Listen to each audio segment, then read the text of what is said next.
Mahal apam yar yar yar apam Samaktan serwana bartang ne mulli ya o bartang ne mulli Ay senden başka yoktur benim hiç arkam Bu garip halimde ne sorsun ne mulli sorsun ne mulli ya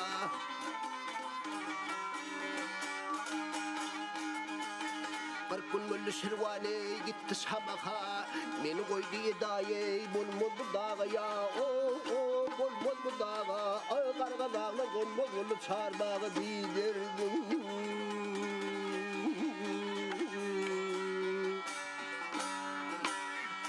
Bağvan çabır havaley bir temle mulla O dinle mulliya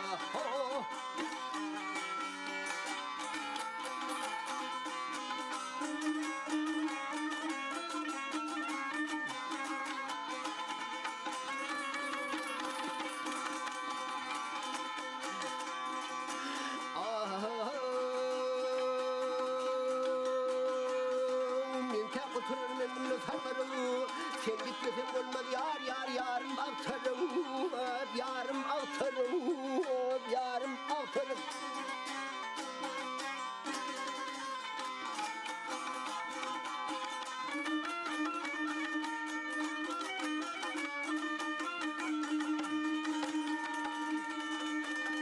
Ya benim için 100 bin yola yalvarıp ya Ayağına başına koysun ne bullun koysun ne mulli